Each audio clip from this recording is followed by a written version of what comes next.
안녕하세요, 여러분. 건강한 하루를 함께 만들어가는 나의 빛나는 오늘 율라입니다. 혹시 여러분도 이런 경험 있으신가요? 밤늦게 아이가 아파서 급하게 병원 응급실에 갔는데 중증이 아니라며 무작정 기다려야 했던 경험이요. 제 경우도 그랬어요. 아들이 밤에 갑자기 심한 복통을 호소해서 응급실을 찾아갔는데 중증 환자가 먼저라며 병원 안에도 들어가지 못하고 차 안에서 3시간 넘게 기다려야 했죠. 아이는 힘들어하는데 아무것도 해줄 수 없어서 정말 속상했어요. 결국 집 근처 2차 병원 응급실로 다시 가서 진료를 받았던 기억이 있습니다. 그때 저는 깨달았어요. 아픈 몸으로 무작정 큰 병원으로 가는 것보다 우리나라 병원 시스템을 제대로 알고 현명하게 이용하는 것이 정말 중요하구나 하고요. 그래서 오늘은 제가 직접 경험하고 의료진분들께 확인한 실전 꿀팁들을 모두 공개하려고 합니다. 응급실부터 외래 진료, 각종 검사, 그리고 약국 이용까지 병원에서 꼭 알아두면 좋은 모든 것들을 차근차근 알려드릴게요. 이 영상을 집중해서 보시면 앞으로 병원에서 당황할 일이 없을 거예요. 그리고 마지막에는 의료비를 최대 70%까지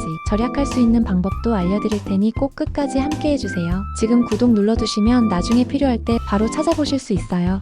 그럼 바로 시작해보겠습니다. 일부 우리나라 병원 시스템 완전 이해하기. 먼저 우리나라 병원이 어떻게 구분되는지부터 정확히 알아보겠습니다. 이걸 모르면 어디로 가야 할지 항상 헷갈리거든요. 1차 의료기관 동네 병원의 모든 것. 1차 의료기관은 동네 의원, 보건소, 작은 병원들을 말해요. 주로 감기, 몸살처럼 가벼운 질병이나 증상을 먼저 진료하는 곳이죠. 언제 가면 좋을까요? 가벼운 위염 같은 일반적인 증상들, 작은 상처 치료나 기본 건강검진을 받을 때예요. 가장 큰 장점은 본인 부담금이 저렴하다는 거예요. 건강보험 적용되는 진료비의 30% 정도만 내면 되거든요. 그리고 대기시간도 상대적으로 짧고 접근성도 좋아요. 2차 의료기관 종합병원 제대로 알기. 종합병원은 1차에서 진료가 어렵거나 더 전문적인 검사가 필요한 경우에 가는 곳이에요. 조건 100병상 이상의 입원실을 갖추고 9개 이상의 진료 과목에 각 과목별 전속 전문의가 있어야 합니다. 이런 조건을 갖추고 있기 때문에 응급실, 수술실, CT나 MRI 같은 영상검사 장비도 갖추고 있어서 입원 치료와 응급처치가 가능해요. 언제 가면 좋을까요? 동네 병원에서 큰 병원에서 정밀검사 받아보세요 라고 할 때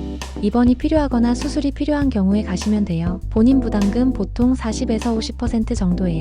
1차보다는 비싸지만 시설과 의료진이 더 잘 갖춰져 있죠. 3차 의료기관 상급종합병원의 진실. 상급종합병원은 종합병원 중에서도 정말 까다로운 기준을 통과한 곳들이에요. 암, 심장수술, 희귀난치병 같은 고난도 수술과 중증 질환 치료를 전문으로 하죠. 서울대병원, 연세대세브란스병원, 삼성서울병원, 서울아산병원 같은 곳들이 대표적이에요. 주의할 점은 감기나 소화불량 같은 가벼운 증상으로 상급종합병원에 가면 정말 손해예요. 진료의뢰서 없이 방문하면 본인 부담금이 60%로 가장 비싸고 시간도 오래 걸리거든요. 진료의뢰서를 지참해야 30에서 50%의 부담률이 적용됩니다. 여기까지 병원 종류별 구분이 도움되셨다면 좋아요 눌러주세요. 응급실도 등급이 다르다는 사실. 응급실 등급은 병원 등급과는 또 달라요. 우리나라의 응급실은 크게 3가지로 나뉩니다. 권역응급의료센터, 전국 단위의 중증 응급 환자를 전담하는 곳입니다. 심근경색, 뇌졸중, 중증 외상처럼 생명이 위급한 환자를 치료하는 데 특화되어 있어요. 서울아산병원, 삼성서울병원, 분당차병원 등이 대표적입니다. 지역응급의료센터는 권역응급의료센터 다음 단계로 지역 주민의 응급의료를 담당해요. 고열, 단순 외상 등 비교적 경증 응급 상황에 주로 대응하고 중증 환자는 권역응급의료센터로 이송하는 역할을 합니다. 한림대학교 강동성심병원, 중앙대학교병원, 이대서울병원 등이 여기에 해당합니다. 이와 달리 지역응급의료기관은 일반 종합병원이나 병원에 설치된 응급실이에요. 이곳은 응급 환자를 진료하지만 상대적으로 가벼운 응급 상황에 더 적합하고 대기 시간이 짧을 수 있다는 장점이 있습니다. 상황별 병원 선택 가이드. 그렇다면 어떤 상황에서 어느 병원으로 가야 할까요? 무조건 큰 병원으로 가는 것이 정답은 아닙니다. 증상에 따라 적절한 응급실을 선택하는 것이 시간과 비용을 아끼는 가장 좋은 방법이에요. 1차 병원, 감기, 몸살, 가벼운 복통, 간단한 상처, 예방접종 등. 2차 병원, 팔다리 골절 의심 꿰매야 하는 상처, 39도 이상의 고열, 정밀검사나 입원이 필요한 경우. 3차 병원 응급실, 심근경색 의심, 뇌졸중, 대량 출혈, 의식소실 등 생명이 위급한 상황일 때 이렇게 증상에 맞춰 병원을 구분해서 가면 불필요한 대기 시간을 줄이고 의료비를 아낄 수 있습니다. 2부 응급실 이용 완전 마스터하기. 이제 응급실을 제대로 이용하는 방법을 알려드릴게요. 응급실은 정말 특별한 곳이라서 일반 외래와는 완전히 다릅니다. 응급실에 도착하기 전 준비사항. 응급실에 가기 전에 응급의료정보센터 1339에 먼저 전화해보세요. 이거 정말 중요한 꿀팁이에요. 1339에서는 이런 정보를 알려줍니다. 근처 응급실 위치와 연락처, 실시간 응급실 대기 현황, 어떤 응급실이 지금 덜 바쁜지, 응급처치 방법 안내. 똑같은 증상이라도 A병원은 50명 대기, B병원은 10명 대기일 수 있거든요. 미리 확인하고 가면 훨씬 빨라요. 또는 응급의료 포털 이젠에서도 확인할 수 있는데 인터넷에서 이젠 검색하시면 바로 나옵니다. 응급실에서 절대 하지 말아야 할 말들. 응급실에 도착했다면 절대 하지 말아야 할 말들이 있어요. 첫째, 별거 아닌 것 같은데요. 증상을 축소하면 정확한 진단이 어려워집니다. 의료진은 환자가 말하는 증상을 바탕으로 응급도를 판단하거든요. 있는 그대로 정직하게 말씀하세요. 둘째, 인터넷에서 봤는데 이거더라고요. 자가 진단은 의료진의 판단을 흐릴 수 있어요. 증상만 객관적으로 설명하는 게 훨씬 도움이 됩니다. 셋째, 빨리 해주세요. 급해요. 응급실은 온 순서대로 보는 게 아니라 위급한 순서대로 봐요. 응급도 판단은 의료진의 몫입니다. 넷째, 다른 병원에서는 안 그랬는데요. 과거 경험보다는 현재 상태에 집중하는 게 중요해요. 다섯째, 약 이름 모르겠어요. 이건 정말 중요해요. 복용 중인 약이나 영양제는 꼭 메모하거나 사진으로 준비하세요. 약물 상호작용 때문에 생명이 위험할 수도 있습니다. 응급실 대기 중 해야 할 일. 응급실에서 기다리는 동안에는 이런 것들을 정리해두세요. 스마트폰 메모장을 활용하면 정말 편해요. 증상 관련 정보, 증상 시작 시점, 변화 과정, 통증의 성격, 어떤 자세에서 아픈지 등, 의료 이력, 복용 중인 모든 약물 사진, 알레르기, 과거 수술 이력, 가족력, 최근 받은 검사나 치료 등 이런 정보들을 미리 정리해 두면 진료 시간이 절반으로 줄어들고 의사 선생님도 훨씬 정확한 진단을 내릴 수 있습니다. 응급실 비용을 획기적으로 줄이는 방법. 첫째, 시간의 진료비 가상금을 피하세요. 이 가상금은 언제 붙을까요? 평일 오후 6시부터 다음날 오전 9시까지, 토요일 오후 1시부터 일요일까지, 그리고 공휴일 하루 종일입니다. 이 시간에는 기본 진료비의 30%가 추가돼요. 여기서 정말 중요한 포인트는 접수 시간이 아니라 실제 진료 시간이 기준이라는 점입니다. 둘째, 응급이 아니라면 야간 진료소나 휴일지킴 미약국을 활용하세요. 위치는 보건복지부 응급의료 포털 이젠에서 미리 확인할 수 있습니다. 셋째, 불필요한 검사는 정중하게 거절하세요. 이 검사가 꼭 필요한가요? 다음날 외래에서 받을 수 있나요? 이렇게 물어보는 건 환자의 당연한 권리입니다. 3부 외래진료 완전 정복하기. 이제 평상시에 병원을 갈 때 써먹을 수 있는 외래진료 꿀팁들을 알려드릴게요. 예약 시스템 완전 활용법. 외래진료는 예약이 정말 중요합니다. 요즘은 대부분의 병원에서 다양한 예약 방법을 제공하고 있는데요. 인터넷 예약. 병원 홈페이지에서 회원가입 후 24시간 언제든지 예약하고 대기 순서도 확인할 수 있어요. 모바일 앱 예약.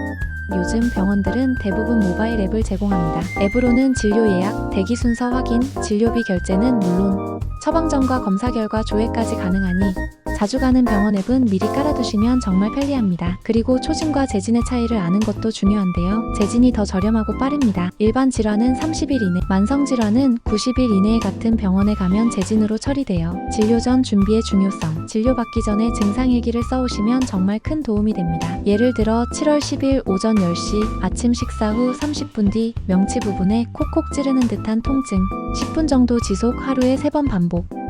이런 식으로 날짜, 시간, 상황, 증상의 성격, 지속시간, 빈도를 간단히 메모하는 거예요. 또 복용 중인 모든 약물을 정리해두세요. 처방약뿐만 아니라 종합감기약, 비타민, 오메가3, 한약, 심지어 민간요법까지 모두 포함해서요. 스마트폰으로 약통을 사진 찍어두면 정말 편합니다. 의사와 효과적으로 소통하는 방법. 증상 전달 요령.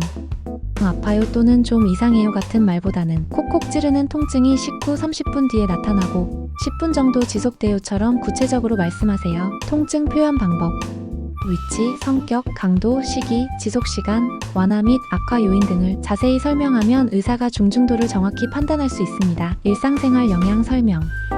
밤에 통증 때문에 2-3번 깨우처럼 증상이 일상에 어떤 영향을 미치는지 설명하는 것도 아주 중요합니다. 진료 중 현명한 질문법. 질문은 진료 마지막으로 궁금한 게 있는데요 라고 말한 뒤 준비해온 내용을 물어보는 것이 좋습니다. 꼭 물어봐야 할 질문들. 이 병은 얼마나 심각한가요? 일상생활에서 주의할 점은 무엇인가요? 언제 다시 와야 하나요? 같은 것들을 미리 메모해두면 긴장해서 잊어버리는 일을 막을 수 있어요. 4부 각종 검사 완벽 준비 가이드. 검사마다 준비 방법이 달라요. 준비를 잘못하면 검사를 못 받거나 다시 와야 하는 경우가 많아서 정말 중요합니다. 혈액 검사 준비 요령. 대부분의 혈액 검사는 8시간에서 12시간 금식이 필요해요. 특히 혈당, 콜레스테롤, 중성지방 검사할 때는 꼭 지켜주셔야 합니다. 물 섭취는 병원마다 기준이 다르니 예약할 때 꼭 확인하세요. 평소 먹는 약은 어떻게 해야 할까요? 혈압약이나 심장약은 보통 복용해도 되지만 당뇨약은 금식하는 동안 중단하는 경우가 많아요. 다른 약들은 미리 의사선생님과 상의하는 것이 좋습니다. 소변검사 정확하게 하기. 소변검사는 중간요 채취법을 정확히 따라야 합니다. 처음 나오는 소변은 변기에 버리고 중간에 나오는 소변을 컵에 받은 다음 나머지는 다시 버리는 방식이에요. 여성분들은 생리 중일 경우 검사 결과가 부정확할 수 있으니 가능하면 생리가 끝난 후 2-3일 뒤에 검사하는 것이 좋아요. CT, MRI 검사 완벽 준비. CT나 MRI 검사는 몸에 있는 모든 금속류를 제거하는 것이 핵심이에요. 귀걸이, 목걸이, 반지 같은 액세서리부터 머리핀, 바디피어싱, 와이어가 들어간 브라, 벨트까지 모두 빼야 합니다. 특히 MRI를 찍을 때는 문신이 있다면 꼭 알려주세요. 금속 성분 염료 때문에 화상을 입을 수도 있거든요. 내시경 검사 수면 마취 시. 수면 마취를 할 때는 교통수단 준비가 정말 중요합니다. 수면 마취 후에는 12시간에서 24시간 동안 운전이 금지되니 절대 차를 직접 몰고 오지 마세요. 보호자와 함께 오거나 택시, 대리운전을 미리 준비해두는 것이 좋습니다. 대장내시경 특별준비법. 대장내시경 검사 3일 전부터는 씨 있는 과일, 해조류, 견과류를 금지하고 잡곡밥 대신 흰쌀밥을 드시는 것이 좋아요. 검사 전날에는 저녁 5시까지만 가볍게 식사하고 그 이후로는 금식해야 합니다. 장 세정제를 좀 더 수월하게 드실 수 있는 꿀팁들이 있어요. 첫째, 물약 형태의 장 세정제를 차갑게 해서 마시거나 빨대를 사용하면 맛이 덜 느껴져요. 둘째, 무색의 이온 음료와 함께 마시는 것도 좋은 방법이에요. 오브 약국 이용 완전 마스터. 약국도 제대로 이용하면 시간과 돈을 많이 아낄 수 있어요. 약국에서 절대 하지 말아야 할 말. 약국에 가서 감기약 주세요 라고 말하면 너무 막연해요. 목이 아프고 기침이 나는데 열은 없어요처럼 증상을 구체적으로 말해주세요. 제일 비싼 걸로 주세요 라고 말하는 대신 이 약에 어떤 성분이 들어있고 어떤 효과가 있나요? 라고 묻는 것이 좋습니다. 약사와 효과적으로 소통하는 법. 약사에게 꼭 알려줘야 할 정보들이 있어요. 현재 증상을 구체적으로 설명해주세요. 복용 중인 다른 약물, 알레르기, 임신 수유 중인지도 알려주세요. 그리고 약사에게 꼭 물어봐야 할 질문들도 미리 준비하세요. 이 약을 얼마나 오래 먹어야 하나요? 부작용은 어떤 게 있나요? 다른 약이나 술, 음식과 함께 먹어도 괜찮나요? 제네릭 의약품으로 똑똑하게 절약하기. 제네릭 의약품은 기존 유명 브랜드 약과 성분, 효과는 똑같은데 가격이 훨씬 저렴한 약이에요. 특허가 만료된 약의 복제약이라고 생각하시면 쉽습니다. 약사에게 이 약과 같은 성분의 제네릭 의약품으로 바꿔주실 수 있나요? 라고 물어보세요. 처방 전에 대체 불가라고 적혀있지 않은 경우라면 보통 30에서 80% 정도 저렴하게 구입할 수 있어요. 약국 이용 시간과 비용 절약법. 약국도 병원처럼 시간에 할증이 있어요. 평일 오후 6시 이후, 토요일, 일요일, 공휴일에는 조제료와 복약지도료에 30% 할증이 붙습니다. 집 근처에 단골 약국을 만들면 약사가 내 병력을 알고 있어 더 안전하게 복약지도를 받을 수 있어요. 육부 의료비 최대 70% 절약하는 궁극의 방법. 이제 정말 중요한 의료비 절약법을 알려드릴게요. 이것만 제대로 알아도 1년에 수백만 원을 아낄 수 있습니다. 본인 부담금 상한제 200% 활용하기. 본인 부담금 상한제란 1년 동안 낸 건강보험 적용 병원비가 소득 구간별 상한액을 넘으면 초과분을 환급해주는 제도예요. 예를 들어 소득 5구간인 분이 1년에 병원비로 400만 원을 냈다고 가정해볼게요. 상한액인 220만 원을 제외한 180만 원을 환급받을 수 있는 겁니다. 환급은 두 가지 방식으로 이루어져요. 같은 병원에서 일정 금액을 넘으면 바로 적용되는 사정급여와 여러 병원을 이용했을 때 다음 해에 자동으로 환급해주는 4호 환급이 있습니다. 혹시 환급을 놓친 것 같다면 국민건강보험 앱이나 정부24를 통해 직접 확인하고 신청할 수 있어요. 의료비 소득공제 완전 활용. 직장인분들에게 중요한 정보인데요. 의료비 소득공제는 1년 동안 쓴 의료비에서 총 급여의 3%를 뺀 금액을 소득에서 공제해주는 제도예요. 연봉 5천만 원인 분이 의료비로 300만 원을 썼다면 총 급여의 3%인 150만 원을 뺀 150만 원이 공제 대상이 됩니다. 세율을 24%라고 가정하면 약 36만 원 정도의 세금을 덜 낼 수 있죠. 실손보험 청구 완전 정복. 실손보험은 실제로 낸 의료비 중 본인 부담금을 보장해주는 보험이에요. 입원비, 통원치료비, 처방조제비, MRI나 CT 같은 B급여 치료비까지 청구할 수 있습니다. 청구할 때는 진료비 영수증과 상세 내역서를 잘 챙겨두시고 여러 건을 한 번에 청구하는 것이 편리합니다. 청구 기한은 보통 3년이니까 잊지 말고 신청하세요. 추가 의료비 절약 꿀팁들. 보건소를 적극 활용하세요. 진료비와 처방 전이 비용이 저렴하고 예방접종도 대부분 무료입니다. 병원 규모별로 현명하게 선택하는 것도 중요해요. 똑같은 감기 치료라도 상급 종합병원이 의원보다 2배 이상 비싸다는 점을 기억하세요.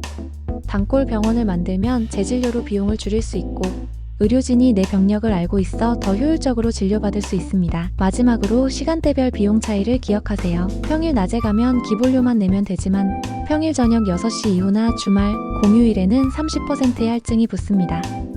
오늘 17분 동안 함께하면서 병원 이용의 모든 것을 다뤄봤어요.